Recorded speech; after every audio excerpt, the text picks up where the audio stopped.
Krishna Govinda Hare Murare He Nath Narayana Vasudeva. On behalf of the Vedanta Society of Western Washington, we welcome Swami Vimohananda to Seattle. This is the first trip to the US, and so he's been the minister in charge of the Vivekananda Vedanta Society of British Columbia, Vancouver. We also, this is the first talk after our summer recess, and I hope you all feel well rested. We're going to have Swami Vimohananda speak on the birth of Sri Krishna, and of course it coincides with Janmashtami, the birth of Krishna, which is today, and tomorrow also it spreads over. To speak about Swami Vimohananda, I might take the entire time. I don't want to, because of all the old associations. So he joined in 1988, and as a brahmachari, as a monk, and I joined a few months after. So we knew each other from then, on and off, of course. We were together, we were roommates, we studied together. I think we played also together. We worked, of course, and coincidentally, we were also working in some department called the Foreign Department, if you remember. So we both here abroad. It's a very, very long association, and I'm extremely happy to have him here, an old friend, and we hope that this is not the first time he is going to be here. It's not much. Like I said, I could keep on talking about him. Let him do the talking. And also his music. He is going to sing also. We have Tulsi, who is going to accompany him on the drums. So thank you very much, Maharaj. Please. So the pleasure and privilege are entirely mine, and it's so wonderful to be here that I can't even express my emotions to be with you all. So let's start our discussion, and then after that we can get to know each other better. So Tulsi, I will tell you the tal. Generally it is 2 songs are trital and 1 may be bhajani.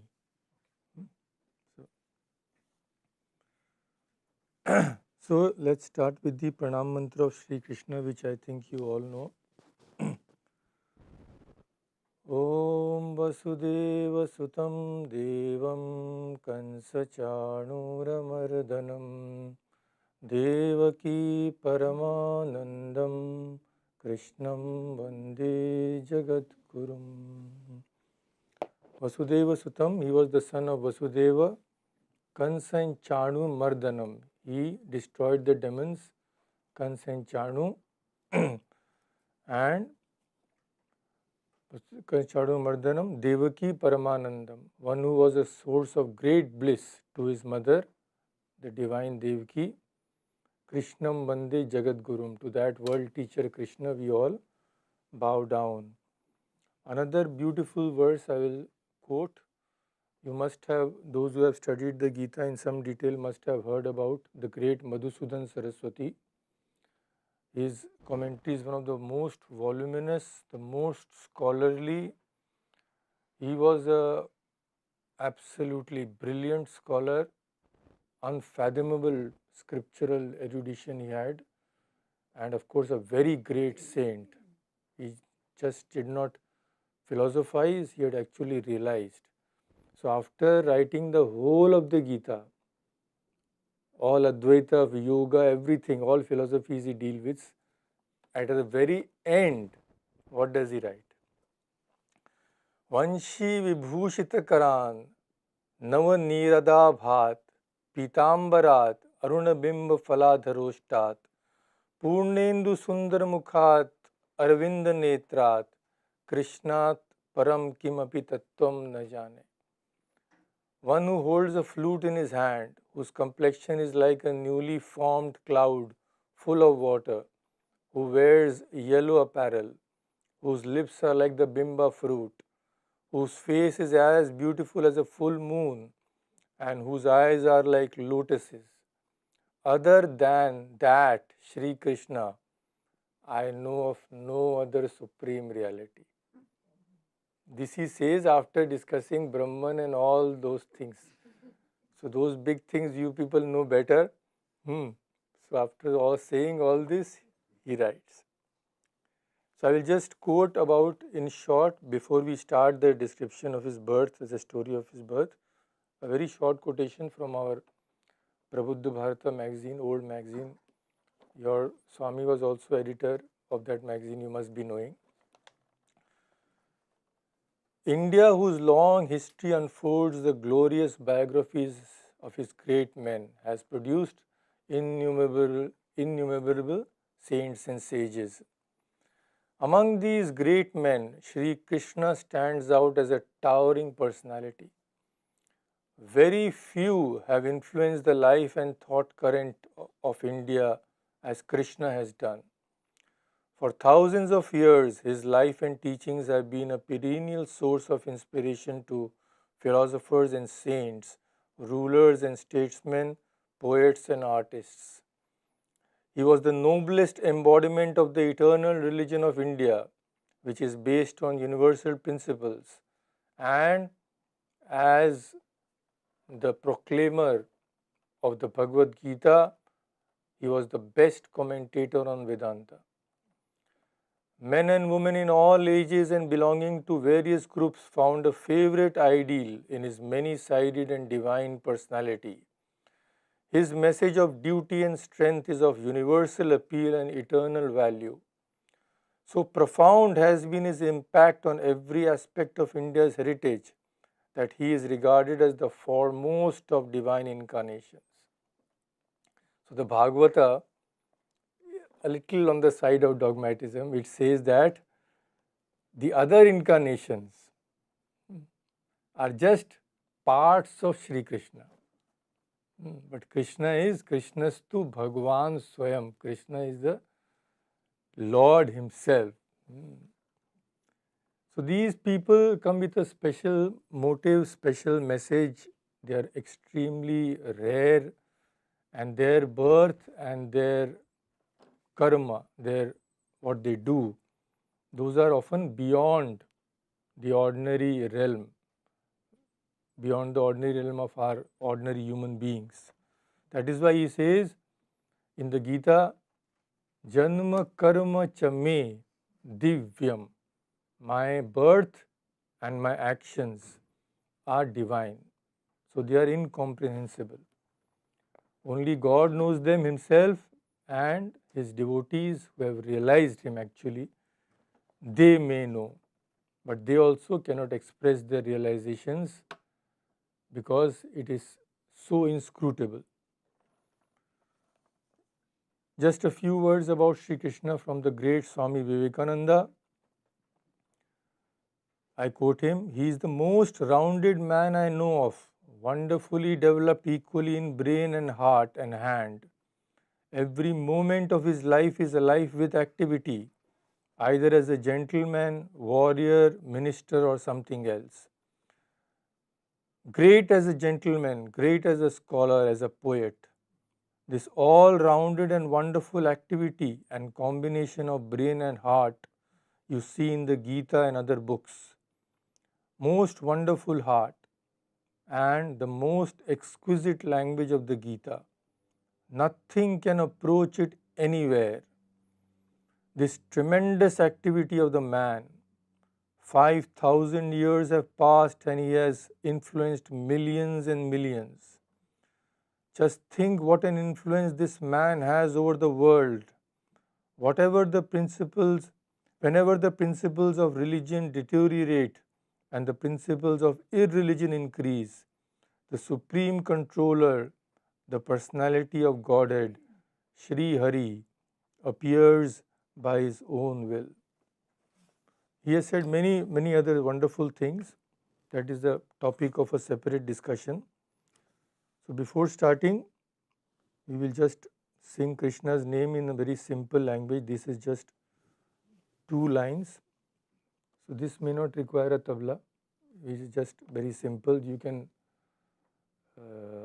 all easily repeat after me or sing together. So this is just Shri Krishna Govinda Hare Murare He Nath Narayana. So you all know that.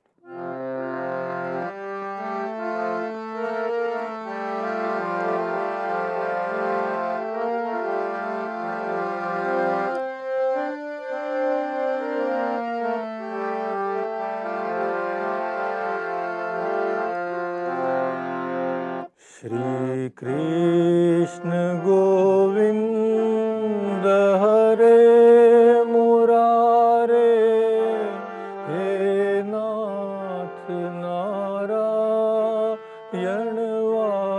Vasudeva. Shri Krishna Govinda Hare Murare He Nath Narayana Vasudeva. Shri Krishna Govinda Hare Murare Shri Krishna Govinda Hare Murare He Nath Narayana Vasudeva. Shri Krishna Govinda Hare Murare He Nath Narayana Vasudeva.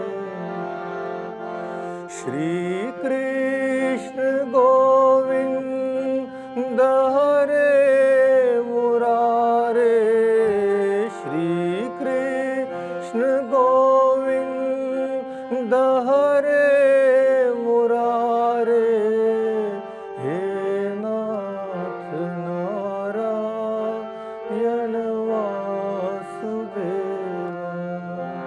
Shri Krishna Govinda Hare Murare He Nath Narayana Vasudeva.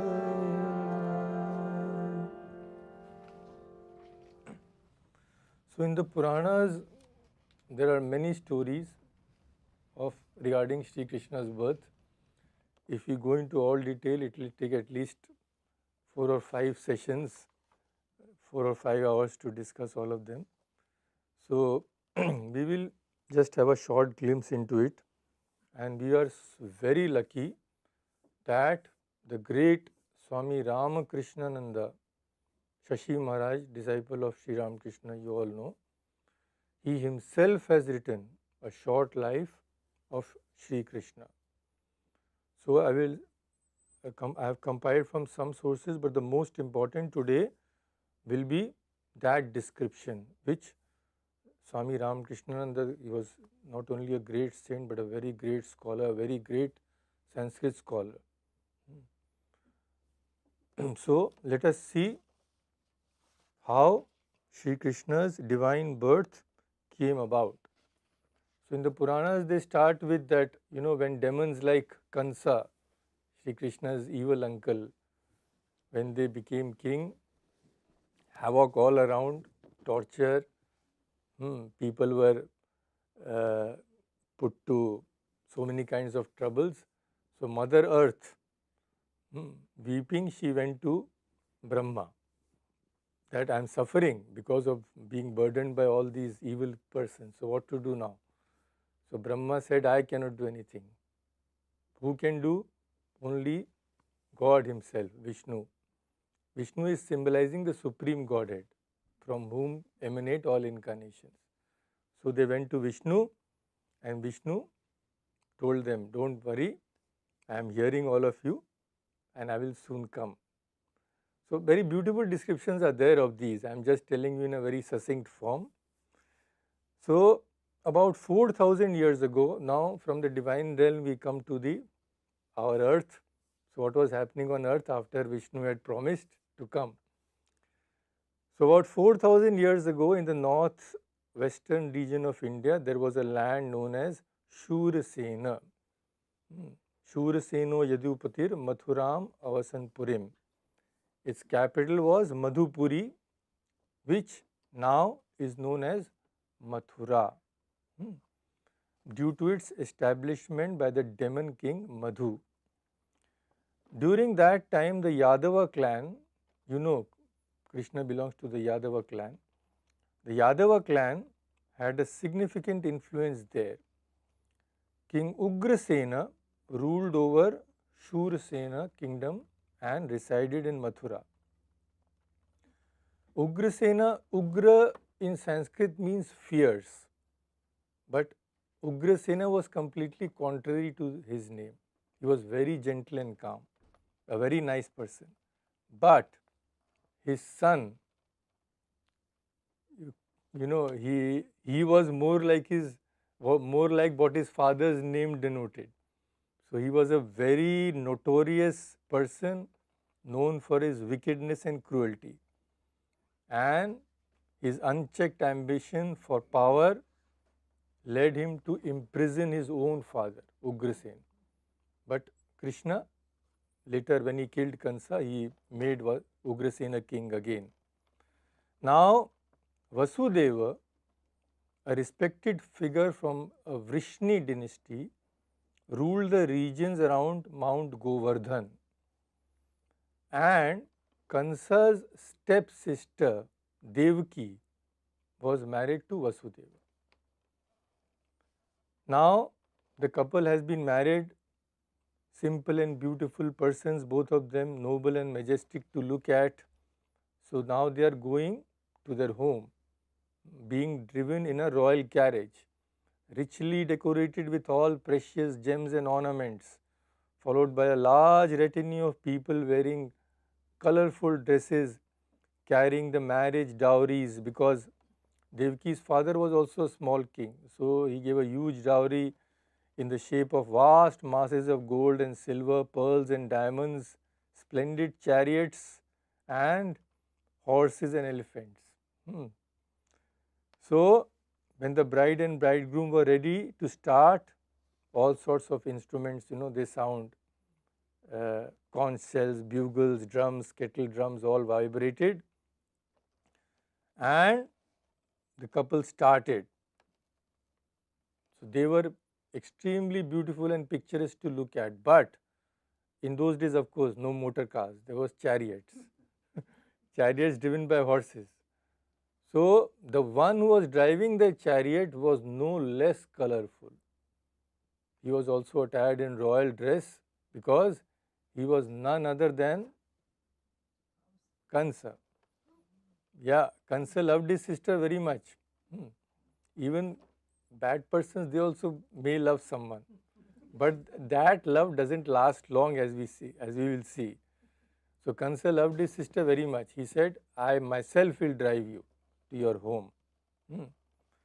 So this absolute and tyrannical monarch was driving the newly married couple.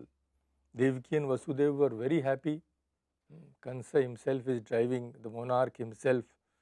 A soft breeze accompanied with the fragrance of flowers was soothing them. Birds were singing merrily on the branches of trees.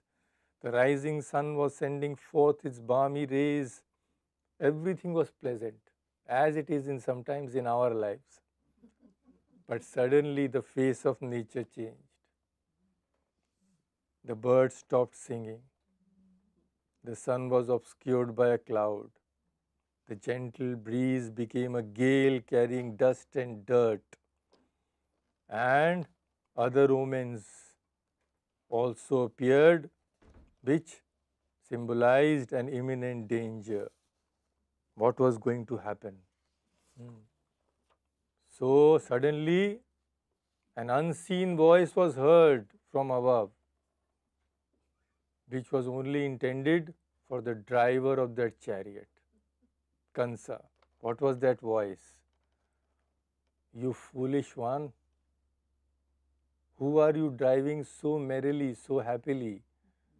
Don't you know that the eighth child of the woman whom you are carrying so merrily along the way will be the cause of your death? Akashvani, they say. Akashvani, voice from heaven. Kansa heard it. Immediately, the person changed. What did he do? He drew his sword immediately. That sister, whom he loved so much, he drew his sword, got down from the chariot, caught hold of her by her hair, and was immediately he would have killed her. So this is the love of selfish persons. You see, it can change in 1 second. He would have killed her immediately. But Vasudeva was there. He had great presence of mind. Immediately, he fell on Kansa's feet on the behalf of his newly married wife. And he said, Kansa, you have so many good qualities. How can you think of killing your own sister? And that too when she has just been married. So he gave many arguments. That is mentioned in detail. We just see the main points. Then it failed. That argument failed. Kansa did not bother. Woman, child, anyone who causes me harm, he'll be gone. So Vasudeva tried another approach, spiritual approach. So he said, can anybody really avert death forever? As soon as a person is born, his death is also born with him. So either today or tomorrow, a person has to die. Just by killing her, do you think you will be living forever? Kansa didn't bother with that also. Who bothers about tomorrow? Today is what it is. He still was about to kill Devaki. Then finally Vasudeva thought of another method. He thought, this way won't do. I have to show Kansa that he is in no immediate danger. So he said, see Kansa, you don't have anything to fear from your sister. What has the voice said? It has said her eighth child. She won't be responsible for your death. So why are you killing her? And Vasudeva was a very truthful man. So he said, I, Vasudeva, promise you that every child which is born, I myself will bring you that child. And I won't object. You can do whatever you like with the child. Now you just spare her life. I'll bring every child which is born. So Kansa knew that Vasudeva cannot tell an untruth. So he said, okay, I agree to your proposal, but just remember your promise. So the dejected and weeping couple, now they were heading the mournful procession. They gradually proceeded to Gokul, where Vasudeva lived. There they got down. And one by one, Devaki gave birth to children we all know, one by one. So first child was named Kirtiman, first son. Vasudeva had no option but to give it to Kansa. So Kansa first of all said that some humanity was left in his heart. So he said, Vasudeva, this is the first child. I don't have anything to fear from it. I'll wait for the 8th child. Why unnecessary kill these persons, kill these children? So Vasudeva was glad, he went back, but the will of God was otherwise. There is a Narada Muni, mythology. He goes everywhere creating problems. So he went to Kansa. He said, "You have spared the life of that child. You know, the 8th child which will be born will be God Himself, your sworn enemy. And when God comes, He doesn't come alone. So all these people are God's companions. Can you really afford to spare anybody?" Immediately Kansa was aroused. So he said, "Okay, now having his head turned by Narada, he said, nothing doing, Vasudev. One by one, 6 children of Devaki were brutally murdered by this king, who foolishly wanted to avert the course of fate which nobody can do. But in the case of the 7th child, what happened? There was apparently a miscarriage. Apparently. So people thought, okay, Devaki has had a miscarriage, so 7th child is null and void, so to say. But actually there had been no miscarriage. It was all the play of God who can do the impossible. What was done? Devaki was a wife of Vasudeva, but he had another wife, Rohini. So God transferred Devaki's unborn 7th son to the body of Rohini. So he was the elder brother of Krishna, and you all know the name, Balaram. So although there was apparently a miscarriage, but actually the child was transferred and was later born as the elder brother of Krishna. So this God did. Then God did another thing. When God comes, His power also comes, we know. Yogamaya. So God instructed Yogamaya, go to Vraja. Vraja means where Rohini was residing, where Krishna spent his young days. Yashoda, Nanda, they were all in Vraja.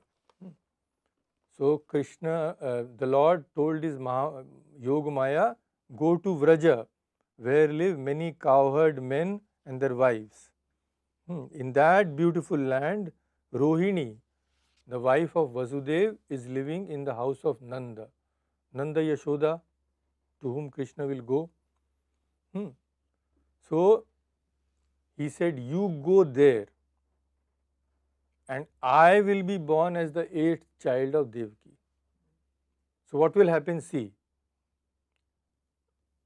7th child has been transferred from Devaki to Rohini. He will be born as the elder brother of Krishna.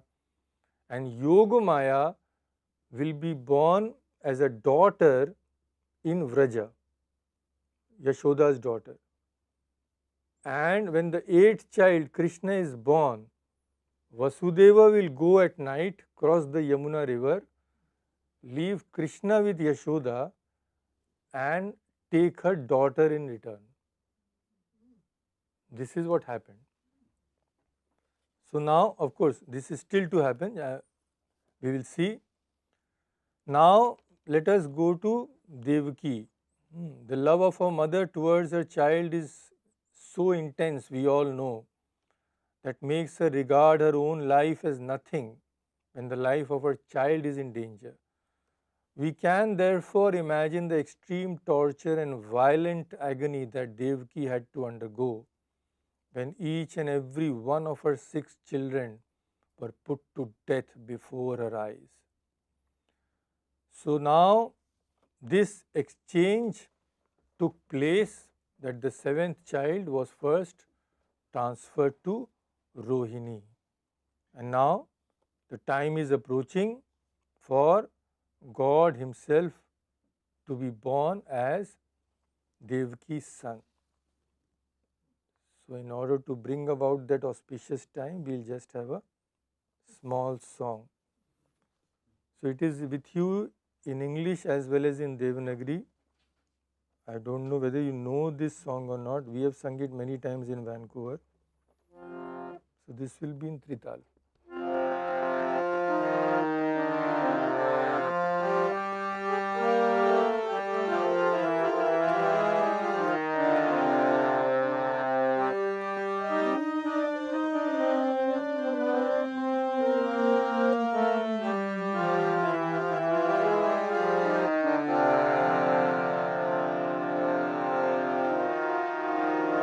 सुंदर लाला नंद दुलाला नाचत श्री वृंदावन में। सुंदर लाला नंद दुलाला नाचत श्री वृंदावन में। सुंदर लाला नंद दुलाला नाचत श्री वृंदावन में। सुंदर लाला नंद दुलाला भाले चंदन तिलक मनोहर, भाले चंदन तिलक मनोहर, अलका शोभे कपुलन में। सुंदर लाला नंद दुलाला नाचत श्री वृंदावन में। सुंदर लाला नंद दुलाला शीरे चूड़ा नयन विशाला, कुंद माला ही पर दोले। शीरे चूड़ा नयन विशाला, कुंद माला ही पर दोले। पहिरन पीत पटांबर बोले, पहिरन पीत पटांबर बोले। रुनु झुनु नूपुर चरण में। सुंदर लाला नंद दुलाला नाचत श्री वृंदावन में। सुंदर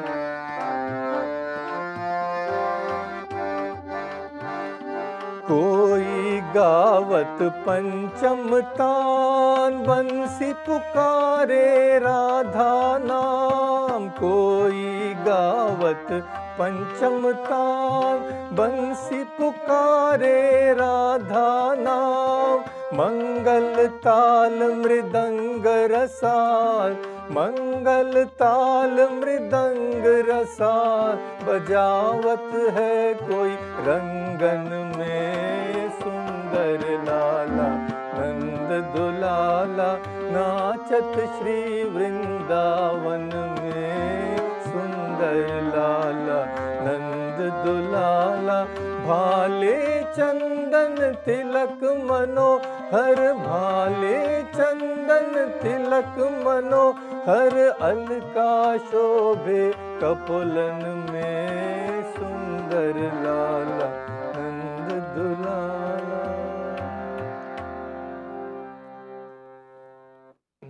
So you are unaware of this song. I'll have to come just to give teach you songs once or twice. Yeah.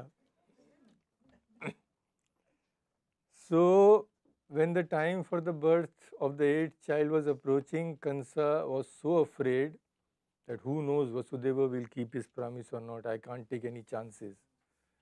So he ordered Vasudeva and Devaki to be put into prison. They were put in the same dungeon, bound with the same chain. Both husband and wife now knew not what to do. Every minute of their life they called upon their only hope, their only deliverer, God, the solace of the unhappy.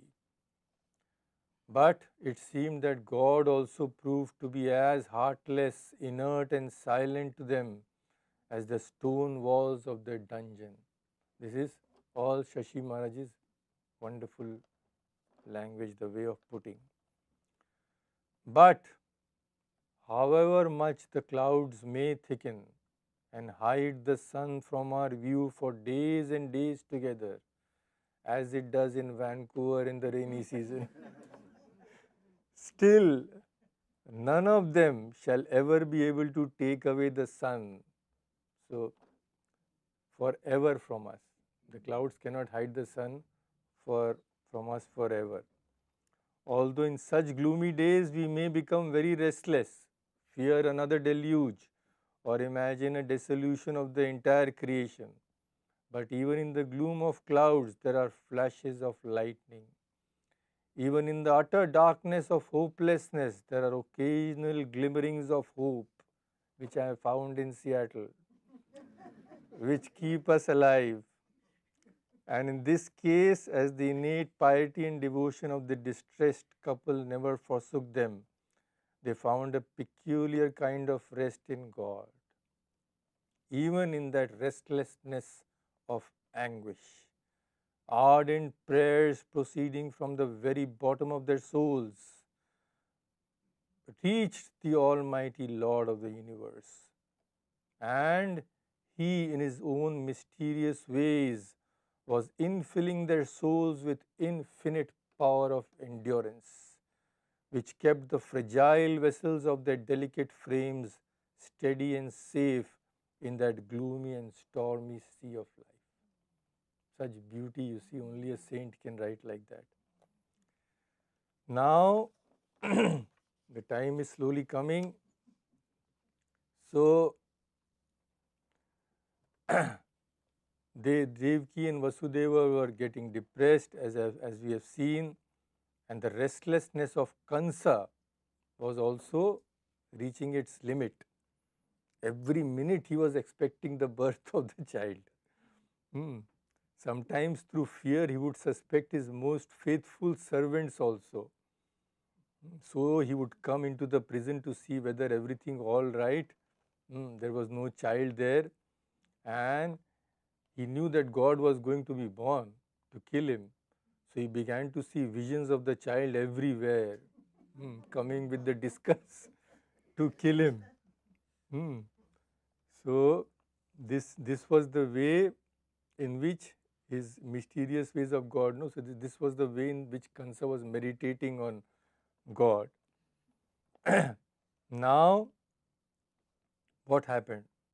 The sorrowful couple, Devaki and Vasudeva, are in the prison, and it was the night which we are discussing. It was a rainy and stormy midnight. The wind was howling furiously. Incessant rollings of thunder and flashes of lightning made the hearts of the poor couple, and even the watchful guards, shudder. But Devaki was about to usher into the world its savior. And Devaki was praying to her still yet to be born son. O darling, be not born of me to be smashed to death by that wretch. O God, why do you not come to help us when we are going to be drowned in this shoreless ocean of misery? So, in the gloom of that unconsciousness, suddenly a light flashed. And before that light, those thick, dark layers of the clouds of misery, the accumulated effects of several past years, vanished all at once. And the sun of gladness and peace appeared on the horizon. The Lord appeared. But how? Not in an ordinary way. In Sri Ramakrishna's life also we see his mother felt that a power was coming from the temple of Shiva and entering her. A light was coming. So God came. How? He entered first the mind of Vasudeva. God, who is the soul of all living entities and who vanquishes all the fear of his devotees, entered the mind of Vasudeva in full glory.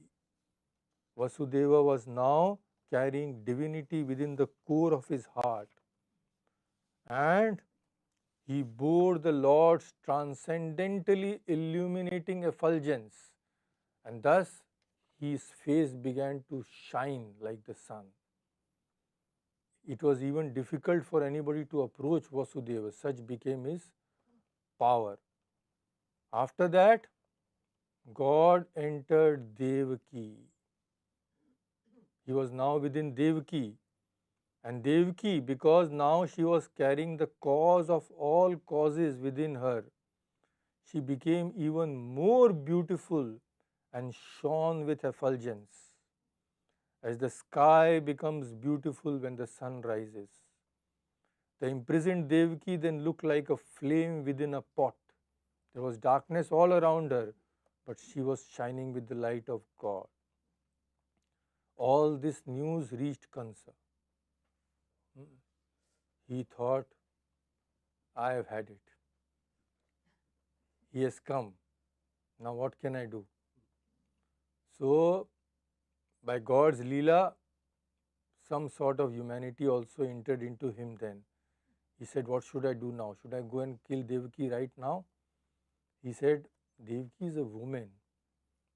She is pregnant. She is my sister. If I kill her now, my reputation and prestige will not be worth a dime. People will spit on me. And because of that great sin, the duration of my life will further be reduced. At least I have time now till that child becomes big. At least I can live. But if I do this, I'll be doomed. So he decided to wait. Maybe he thought, just a small child, I can easily send someone to kill him later. So, but now what had happened after Krishna has been born, Kansa, even while sitting, walking, eating, he found himself only to be thinking of Krishna. To him, the whole universe was now pervaded with God. This is a very high realization. So, it is one way of approaching God through enmity. But we won't try to do that. But the thing is, the scriptures say, that what we have to learn from this, that in any way, if our mind is attracted to God, slowly and surely that will lead us to Him. That is the purport of this teaching. Now, the gods in heaven knew that the Savior has been born. Just in Jesus' life we see the shepherds knew first of all, angels came and all that. So, here also same thing. It's the same in everywhere. It's just the language differs. The same truth is put to us in all the scriptures. Language differs, the way of description differs. So, here also Brahma and Shiva, accompanied by the great sages like Narada, Devala, Vyasa, and other demigods like Indra, Varuna, came to the prison. They all joined their hands in respectful obeisance of the unborn child who was God Himself, and they sang a hymn in His praise. So, those are very big hymns, those are all in the Bhagavata. After praising the Lord, they finally said to Devaki, O Mother Devaki, by your good fortune and ours, the Supreme Lord in all His glory is now within you. Therefore, you need not fear Kansa. He is destined to be killed by your child. Your son, Krishna, will be the protector of the entire Yadu dynasty, that is, Yadava clan. So the blessed moment arrived and nature again changed. So, before that, another. So, this is a very popular stotra in Sanskrit hymn in our tradition, Ramakrishna order. It is there both in English and Devanagari. It would be wonderful if some of you could sing together. Again, Trital.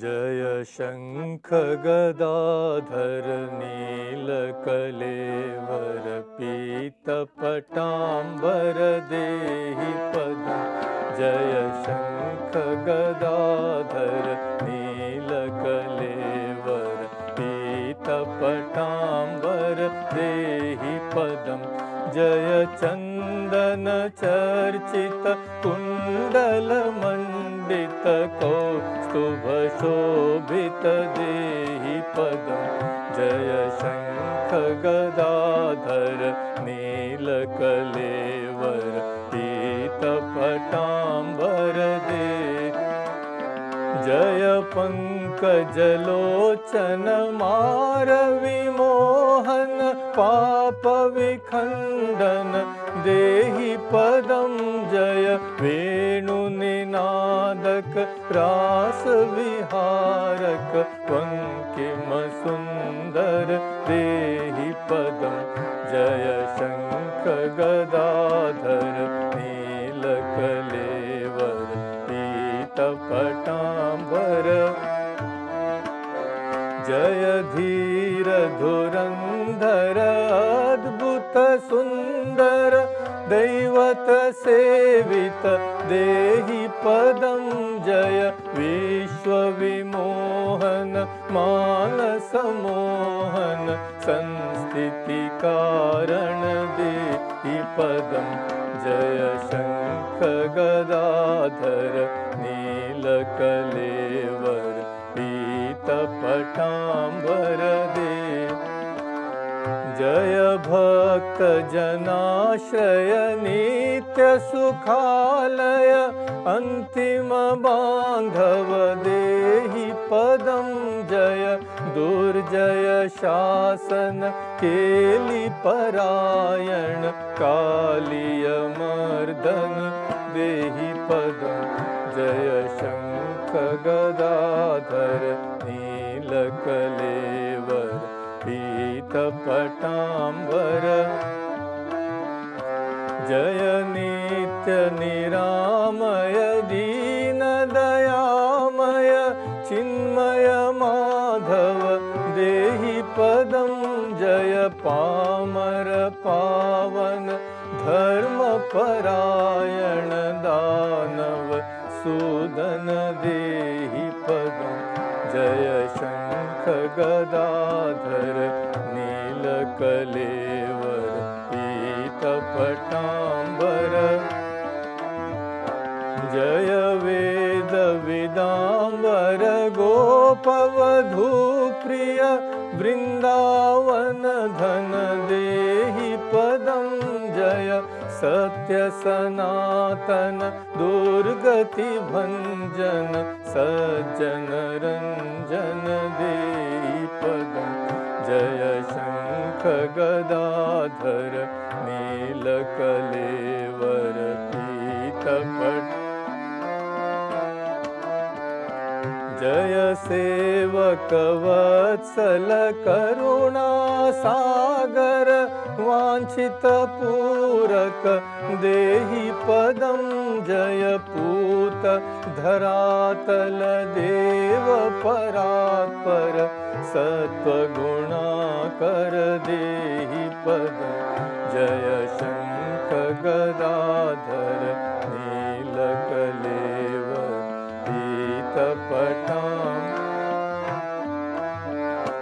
जय गोकुल भूषण कंस निषूदन सात्वत जीवन देहि पदम जय योग परायण संस्कृति वारण ब्रह्म निरंजन देहि पदम जय शंख गदाधर नीलकलेवर पीत पटांबर देहि पदम.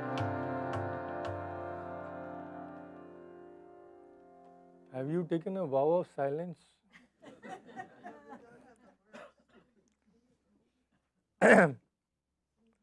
So, the blessed moment soon arrived. and nature heralded the auspicious moment by becoming favorable in every way. The entire universe was surcharged with all the qualities of goodness, beauty, and peace. The constellation Rohini appeared, as did stars like Ashwini. The sun, the moon, the other stars and planets became very peaceful. Decorated with towns, villages, and pasturing grounds, the earth seemed all auspicious. The rivers flowed with clear water, and the lakes and vast reservoirs full of lilies and lotuses looked extraordinarily beautiful. In the trees and green plants full of flowers and leaves pleasing to the eyes, birds like cuckoos and swarms of bees began chanting with sweet voices for the sake of God. A pure breeze began to flow, and swarms of bees began chanting with sweet voices. So then the great God Vishnu, who lives in all as their innermost being, appeared from Devaki in the dense darkness of night, like the full moon rising on the eastern horizon. First, God appeared in his divine form. He appeared in the shape of a smiling and beautiful youth of 16, holding everything, mace, discus, conch shell, lotus. Those are the four things which Vishnu holds in his hands, and rose above the horizon of their mental firmament, shedding benign and nectarian lustre over their souls, healing all their mental wounds, and cheering and exhilarating them with his sweet smile. Devaki and Vasudev leapt with joy at seeing the enchanting face of the smiling and the sweet looking lad that came to them. And God said, "Father and mother, weep no more. I have come at last to your rescue and to the rescue of all the good. Earth shall have to complain no more. The days of the wicked have been numbered. The wretched Kansa is not to hold the throne for long. He has no power to kill me. I am too subtle and too strong for him. Open your eyes and see me as your child." Then he instructed Vasudeva, "Carry me, father, to the house of your friend Nanda in Gokul. And his wife Yashoda has given birth to a daughter just now. Exchange me for that daughter. So when that Kansa fellow will come, and he will come looking for the eighth son, he will find a daughter." So what happened was, when Kansa thought, son or daughter, I don't mind. I just have to finish it. Who knows in what form God will come. Maybe he changed his decision not to be born as a son. He's been born as a girl. So he lifted that daughter, that cruel person, and he was about to smash her to the rock. Because she was Yogamaya, immediately she took on her original form, goddess, with all the arms and all. She told Kansa, "You fool, who are you trying to kill? You don't know. The one who is going to kill you has already been born. And he is now in Vrindavan at the house of Nanda." So she gave the address also. Because if there was no address, then all this divine play would not be there. Because scriptures say that when demons go to try and kill God, when God slays them, they are also liberated. So if Kansa had not told, If the Divine Mother had not told Kansa, then poor fellow, he would have to search through Google and all. So she told him where he was also. So anyway, here we are with Devki and our Vasudeva in that blessed moment. So he said, bring her, that little girl, to the dungeon, leaving me in the lap of Yashoda. Yashoda will be sleeping at that time, so she won't know anything, don't worry. Nothing shall bar your path. There was a great storm, you all know. Yamuna was in torrents. Rain was falling heavily, but Sheshnag, that serpent, came and covered Krishna. So all those are stories. Yeah.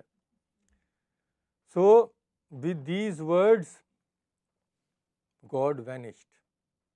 And in God's place, the couple saw the most charming baby a parent was ever blessed with. When Vasudeva saw this extraordinary boy, his eyes were struck with wonder.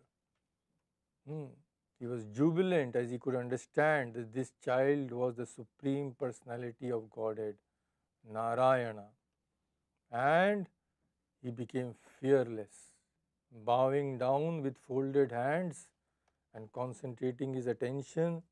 He began to offer prayers to the Lord, singing his glories. That is a long hymn in the Bhagavata. I'll just quote one verse. My Lord, you are the Supreme Person beyond Prakriti or material existence. So these verses are not given without reason. When we meditate, these verses tell us about the real nature of God. So when we meditate, we should know that we are meditating on a form, that's true, but that form is not a material form of any ordinary person. That form is an assumed form of God, whose real nature has been mentioned in these verses, these types of praises.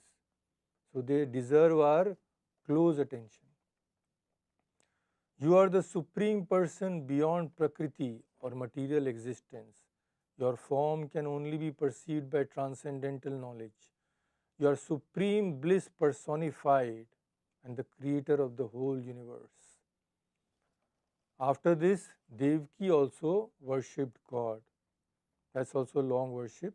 Just quote one or two verses. My dear Lord, there are different Vedas, those which describe you as unperceivable through words in the mind.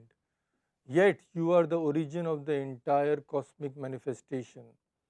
You are Brahman, the greatest of everything, full of effulgence like the sun. You have no material cause. You are the cause of all causes.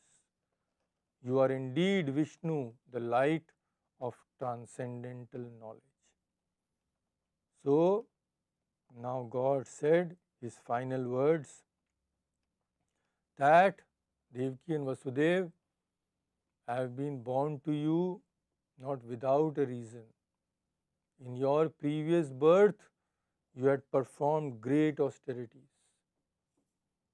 And being pleased with you, I had granted you my vision. You had asked a boon.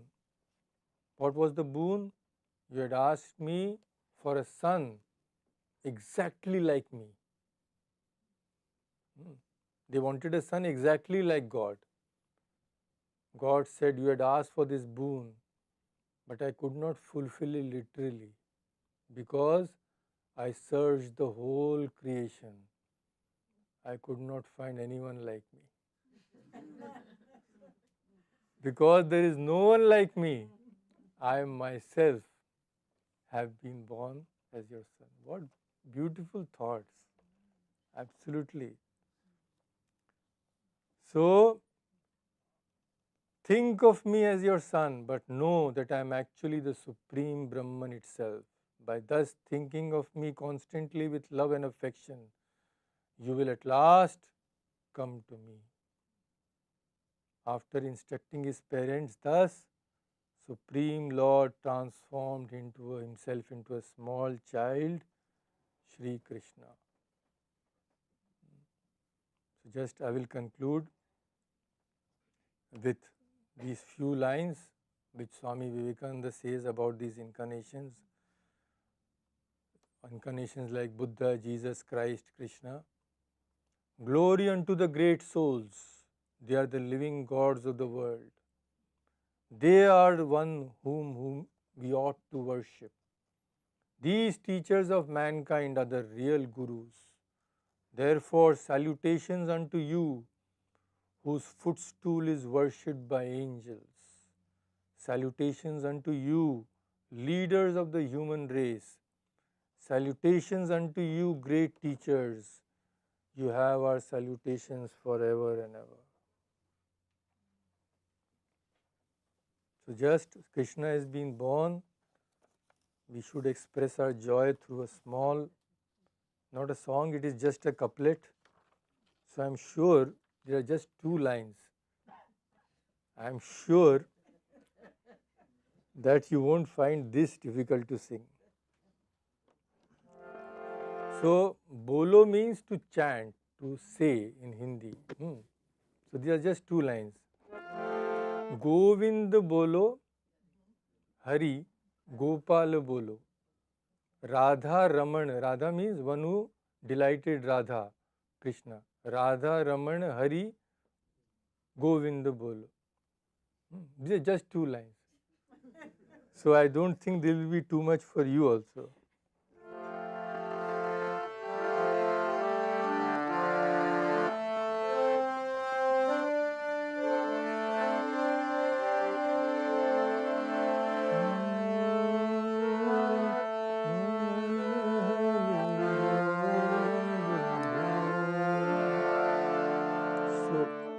You may not know the tune, you can just repeat after me. So we'll do it a little fast. Govind bolo Hari Gopal bolo. Govind bolo Hari Gopal bolo. Govind bolo Hari Gopal bolo. Govind bolo Hari Gopal bolo. Radha Raman Hari Govind bolo. Radha Raman Hari Govind bolo. Govind bolo Hari Gopal bolo. Govind bolo Hari Gopal bolo. Radha Raman Hari Govind bolo. Radha Raman Hari Govind bolo.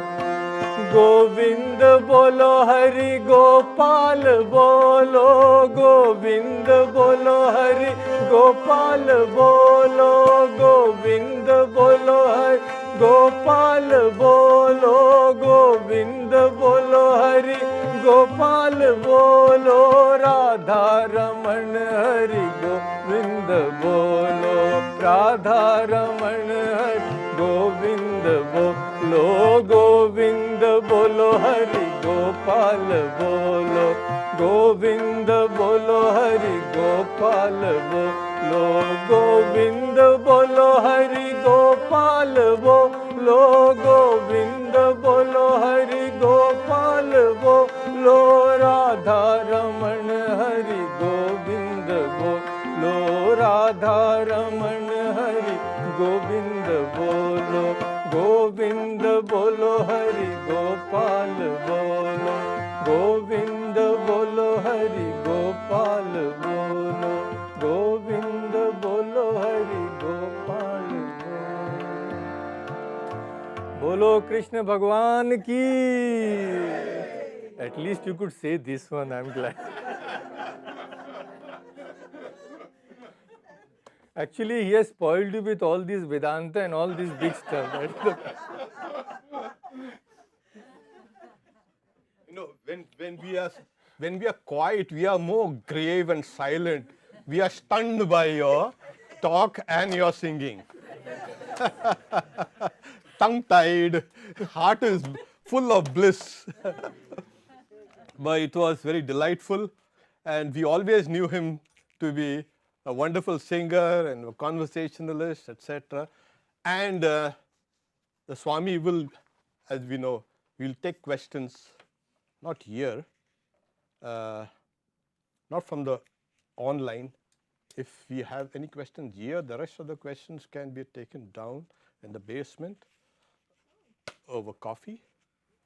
And so we invite you, if you have any questions now, before we can go into that, a few announcements.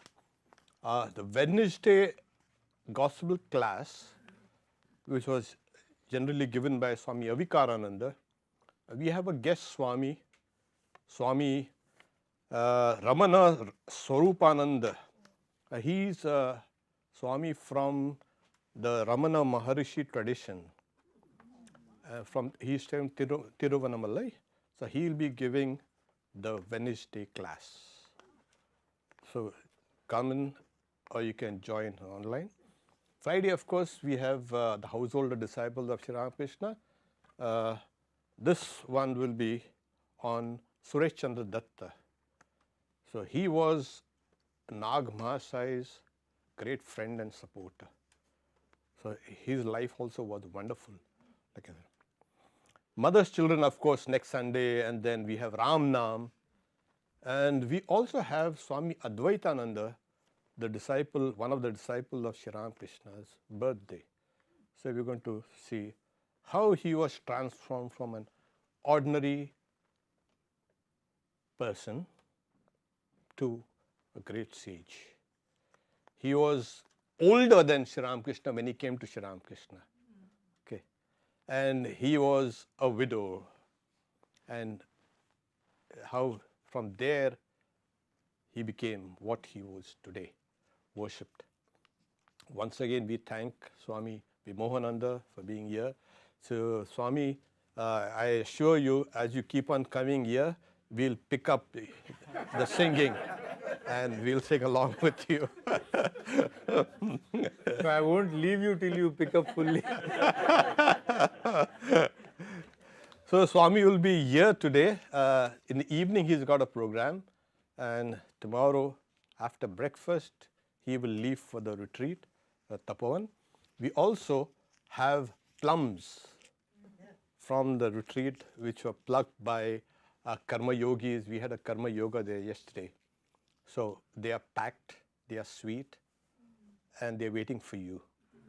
Take them. Thank you, Tulsi. Thank you, Tulsi. So you can ask questions here, or we could go down to the basement. Yeah. See, they've been hesitant.